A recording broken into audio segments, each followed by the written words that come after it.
Mandy stared at the well-dressed man standing in front of her, his words still echoing in her mind. "Amanda Black, you've been served," he had said with a hint of sadness. The people in the office had fallen silent, and for a moment, Mandy thought time had stopped. In her hand was the death warrant for her 5-year marriage.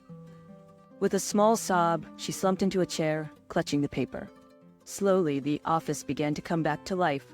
The stares, the whispers, and all the disapproving looks started to intensify. Suddenly, Mandy heard her friend's soft voice beside her. "Mandy, come on," Kit said gently as she took her friend by the arm and helped her to her feet. "Let's get you into a conference room and out of this spotlight." The raven-haired 30-something woman guided her friend away from the gawking stares of their fellow office workers. Those who had witnessed the scene noted how Mandy had transformed from a loud, flirty, fun-loving blonde to a defeated woman in just minutes. Some found humor in the irony, while others felt pity. Most already suspected the reason behind the divorce papers. "Tao, I don't understand," Mandy stammered. Things had just started getting better. She clutched herself as if her hug would give her more strength. Kit slid her arm around her, trying to comfort her friend. "I don't know, girl," Kit said gently. "Did Eric say anything? Any clue this was coming?" "Just the opposite," she managed to say between gasps. "It was like we were newlyweds again. I figured he was making up for all the time he'd spent overseas." Kit flinched slightly, but Mandy noticed it. She replayed the last 4 months of her marriage in her mind. Since Eric came home from Afghanistan, their sex life had been incredible. It was even better than after he had returned from Iraq 2.5 years ago. He had been so passionate and physical. "Oh God," she thought to herself. "Most times I can barely walk afterwards." She smiled sadly as she wiped away a remaining tear from her eye. "It's been so hot and exciting. I mean, after I got back from that business trip last week." Mandy's smile warmed a little. "Oh my God, Kit, Eric just wore me out. We did it so much that I ended up begging him to stop." Mandy's smile disappeared when she looked at her friend's questioning face. "No, nothing happened when I was on that trip." "I told you it was over," she retorted. Kit nodded, but she wasn't smiling. In a calm voice, she asked, "When was the last time Eric just held you or simply spent time kissing and touching you?" "Sweetheart, when was the last time he gently made love to you?" She sat there in a daze, looking at Kit with confusion. "What?" With a determined sigh, Kit looked at her friend for a moment before continuing. "Mandy," she asked bluntly, "was he making love to you or just sleeping with you?" Mandy buried her face in her hands and sobbed deeply. "But why? Why would he do that?"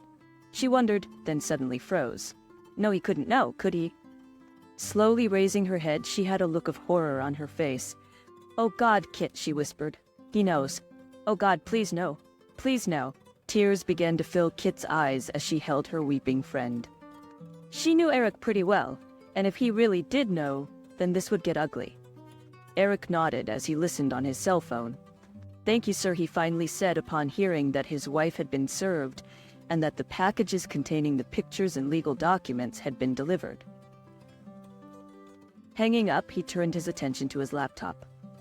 With a simple click, he started the process that would change his unfaithful wife's life forever. "One she'll remember for the rest of her life," he thought to himself as he picked up his cell phone and dialed. "Hello, this is HR," said a sweet young voice. "How may I help you?" "Mr. Davis, please," Eric said coolly. "This is Eric Black." "Oh, Mr. Black," the girl said quickly. "Let me transfer you." A few seconds later, Eric was speaking to a man who most had never seen smile. The conversation was brief. Neither man raised his voice, but the hostility was not missed by either of them. As Eric ended the call, he let out a deep sigh. Looking at his phone, he saw on the call log that his wife had already called him 5 times. Not yet, he thought, trying to steady himself. Not yet. There was a brisk knock on the conference room door. As Kit opened it, she immediately recognized the 3 individuals standing in front of her. The first was a well-dressed elderly man named Simon Samuels, the vice president and head of their branch. Behind him stood the imposing presence of John Davis, director of human resources. Kit couldn't miss the fact that Mr. Davis's face was bright red, and she swore that she could see heat coming off his face. Behind the two of them stood Anna Prescott, office manager and Kit and Mandy's supervisor. "Miss Garnett, we need to speak with Miss Black," Mr. Samuels said, his face grim. "Thank you for your assistance, but please return to your desk." The three walked into the room, and Kit followed behind them, gently closing the door. "Miss Black, we have a problem," Mr. Samuels began. Mandy walked quickly out into the parking lot, trying not to stumble. She held tightly to the manila envelope that Mr. Davis had given her. Inside were pictures, horrible pictures of her and Sean Thompson, a business manager from the third floor. Mr. Davis had briefly recapped his discussion with Eric. Eric was threatening to make public the fact that the company had not enforced their code of conduct policy. He told Mr. Davis that he would discuss it with his future ex-wife at home before deciding on whether to pursue any possible legal actions. Mr. Davis informed her that they would be meeting with Sean next, but that she should get her ass home and talk with her husband before this all gets out of hand. He had also informed her that they would all sit down with her and discuss her future with the company tomorrow after she had met with her husband. Mandy had a difficult time finding her car because she was still crying so hard.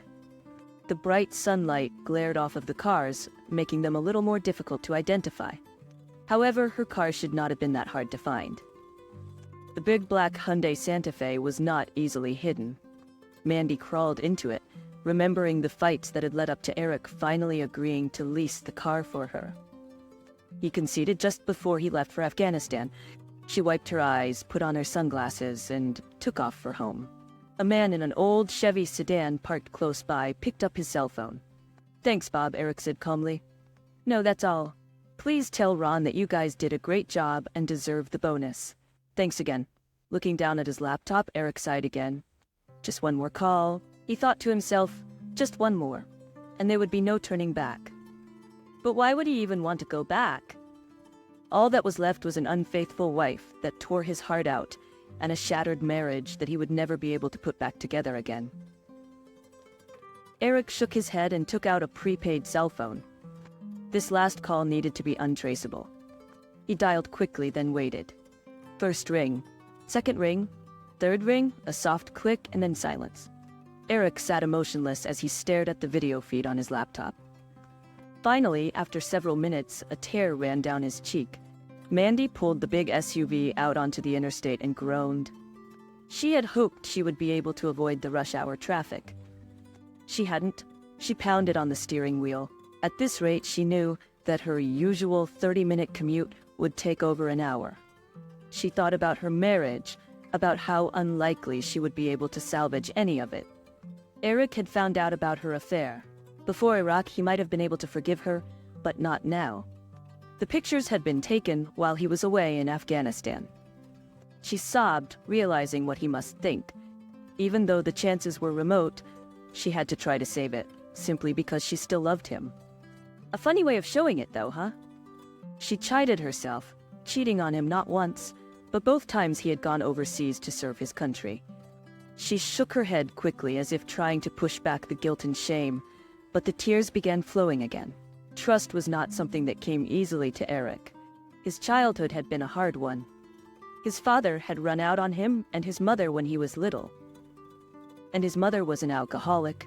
In the 5 years they had been married, Mandy had only seen his mother twice, once at their wedding and once when their son was born. It had taken him years to trust Mandy. When they had met in college, she had known he was a soldier. She thought she had accepted that. He had already served 2 active years and was well on his way to receiving his engineering degree. They had dated for a year before Eric asked her to marry him. She could still hear her father's reaction. "No, Mandy, this has nothing to do with Eric," her father had said. "I think he'll make a great husband. It's more about you. I don't know if you'll make a good military wife. Now don't get mad, honey, but it's hard to be a good husband or wife when your spouse leaves for a year." Mike Lomax, Mandy's father, had served in the Navy for 4 years when Mandy was little. She still remembered the fights her parents had gotten into during that time. She had always known that he and her mom had a rough time of it, and that he didn't want that for his little girl. "You were right, Daddy," Mandy sniffed as she shook her head. "You were so right. I made a terrible soldier's wife. They had bought a very nice starter home, and Eric had settled into a nice engineering position. Life looked very promising, and then Uncle Sam called. When he got the news of his deployment, she had berated him mercilessly about abandoning her. To make things more difficult, when Eric left for Iraq, she was already 4 months pregnant. Mandy wiped her eyes as she crept through traffic. She remembered the loneliness she felt as she went on with life without Eric there. Sure, her mom and dad had done their best to help, but the sleepless nights alone had eaten at her. She had needed Eric to hold her during that time, to hear his voice whispering, "It will be all right," but he wasn't there. She knew that she was being selfish, that being gone while she was pregnant had torn him apart as well. But that hadn't made the nights any less cold and lonely. Her mother had moved in the last month before the baby was born, and that had helped some. Mandy and her mom, Lisa, had a very close relationship in most areas. Their personalities were so similar that it seemed more like they were best friends rather than mother and daughter. But there were some things that her mom just wouldn't talk about. The details about her marriage during the time her dad was in the Navy were one of them. When Mandy would try to push the subject, her mother would always become very upset.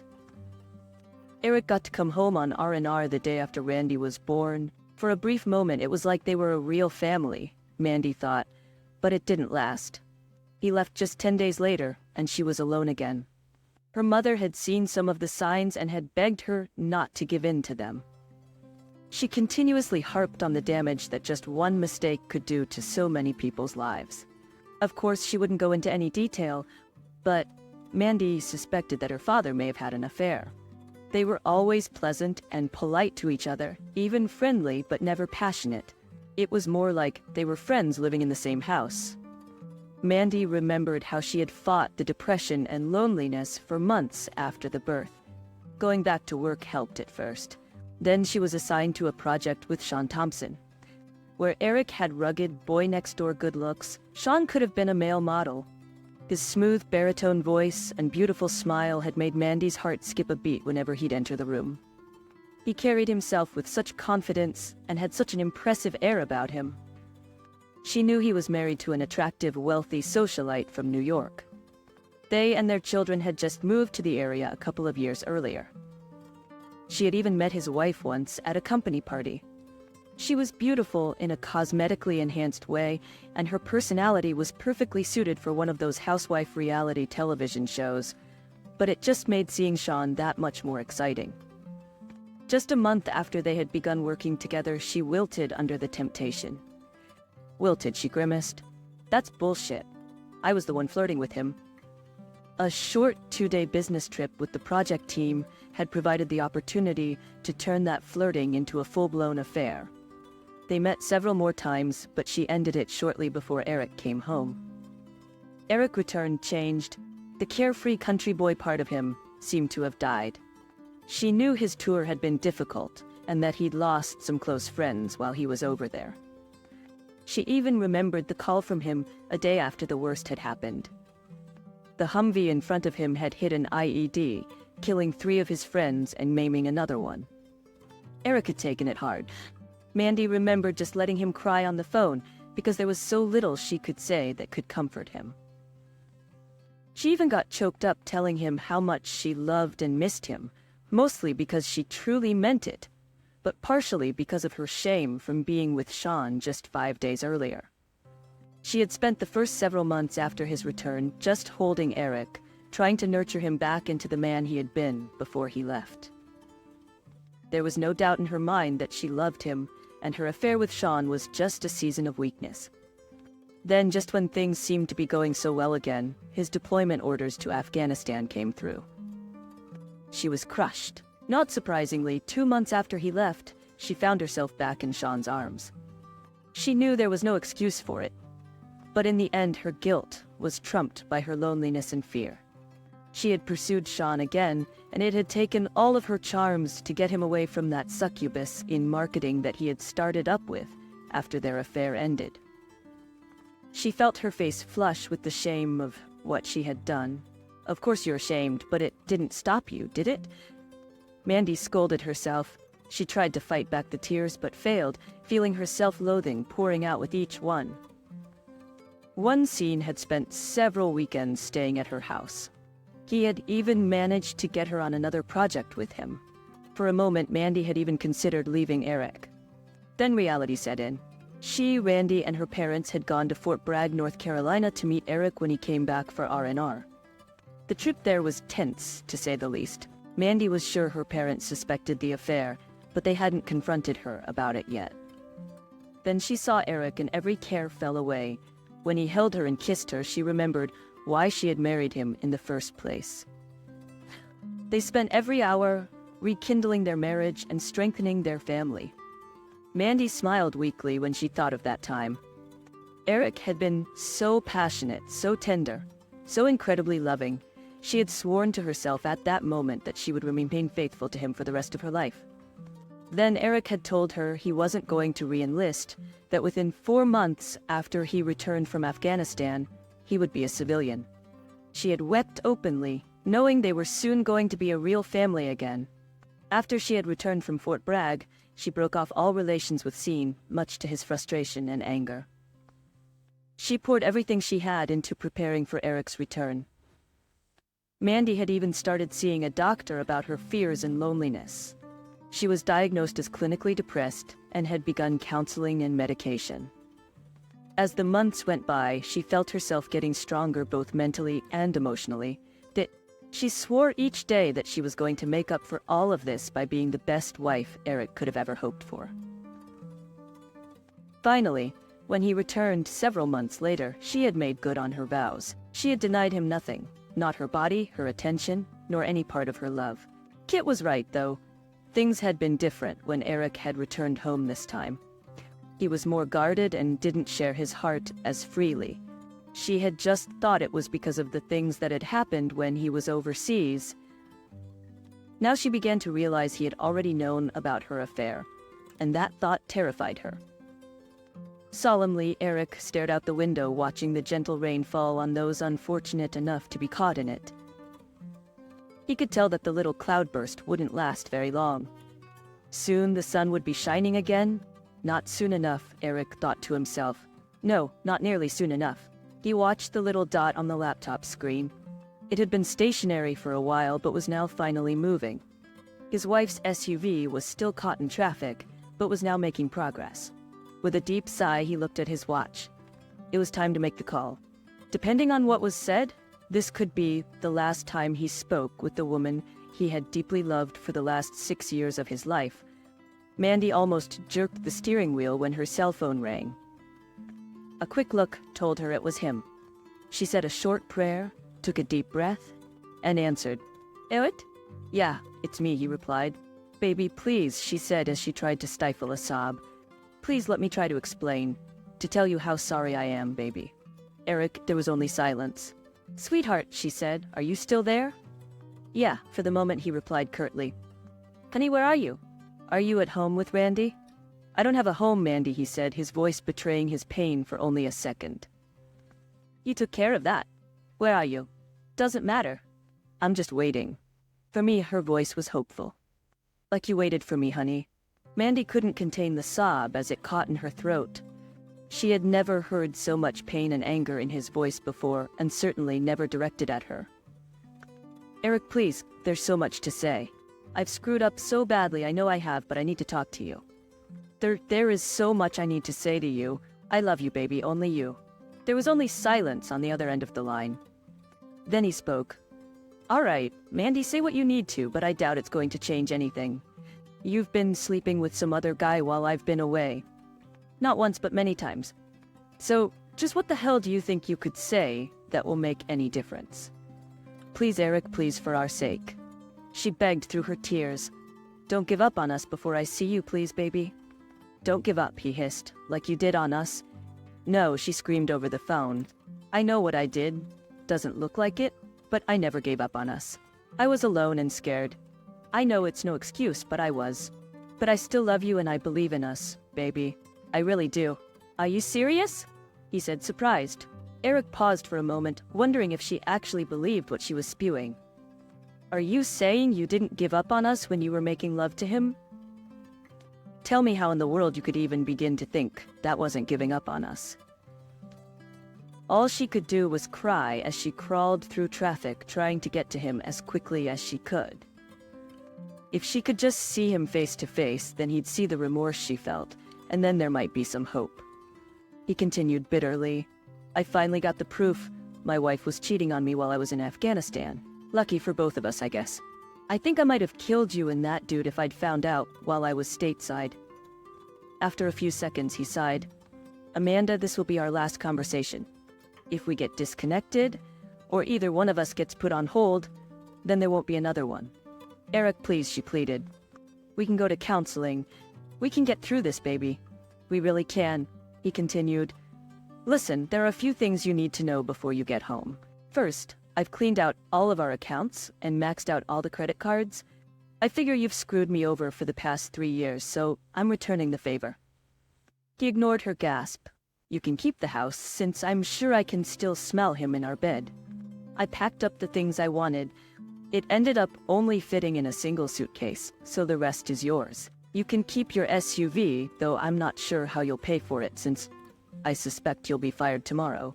I've sent those pictures to all of your coworkers, family, all of our friends, and even our church. Plus, I've submitted them and a bunch of videos to several adult sites, along with all your information. I suspect that you'll be very popular soon. Oh, Eric, no, Mandy sobbed. Why wouldn't you wait until we had talked?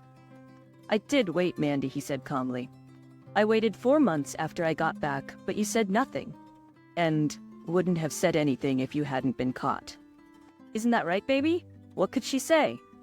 He was right. As for your little boy toy, Eric sneered, I almost paid him a little visit. But after meeting with his wife a few times, I don't think that it will be necessary. That is one vindictive woman. You might want to give Scene a little heads up. He'd better run. Seems his wife's family has some interesting connections with some very shady people. It wouldn't surprise me if little Scene doesn't make it through the year without having an accident. She'll probably come after his little sluts, too. Oh, wait. That would include you, too, wouldn't it? Eric, please, give me the chance to make this up to you, please. Mandy's cell phone beeped. Looking at it, she recognized the number. Eric, it's Mrs. Johnson from next door, Callie. I told you if you disconnect, we're done. His tone was threatening. Startled, Mandy replied softly, Okay, baby. I was just concerned that maybe something had happened to Randy. Eric's voice softened and... He's with me right now, and he's sound asleep. She sighed in relief and let the call go to her voicemail. Speaking of his wife, Victoria, he said calmly, While you two were out on your little business trip last week.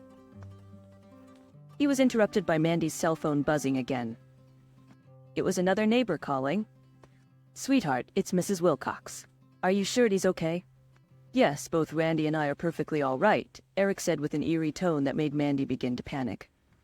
He chuckled. Now, about Victoria Thompson. She's quite something. While you and that butthole were finally acting like you should have been for the past 3 years, I was spending 2 days getting to know his wife intimately. Mandy gasped as she felt both the anger and hurt from hearing of her husband's betrayal. Her tears began to flow again. I'd like to tell you she's a hell of a lot better in bed than you were, but the truth is that she isn't, he stated.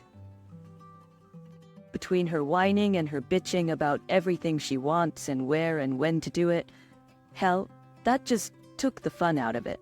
I'm sure Sean would agree. So congratulations, Mandy. You've won the Best Cheater award. Eric, stop it. Please, Mandy begged. Please just stop. She began sobbing again. She slammed her small fists against the steering wheel, screaming profanities at the surrounding cars as they crept forward. Slowly, she regained her composure as she wiped away the tears of frustration. All right, Eric, she sniffled. You win. You've got your revenge. You've broken me. She paused, waiting for him to respond, but only heard silence. But I still love you, Eric, she said softly. There's no excuse for what I did. I know that, but all I'm asking is the chance to make it up to you. I'm begging you, please. Please let me explain myself. There are some medical issues you should know about. If you ever loved me, please meet with me. Please, baby. Medical reasons. He snorted. Postpartum depression, clinical depression, bipolar disorder, hell, try post-traumatic disorder. In the end, it doesn't really matter. Does it, Mandy? You still went and slept with some other guy. How did I find out? It really doesn't matter. Once I did, I hired some people to watch you. They did one hell of a job, too. They tapped phones and planted cameras all over our house, even put one in our bedroom. She cried, "Do you really hate me so much that you could do all of this?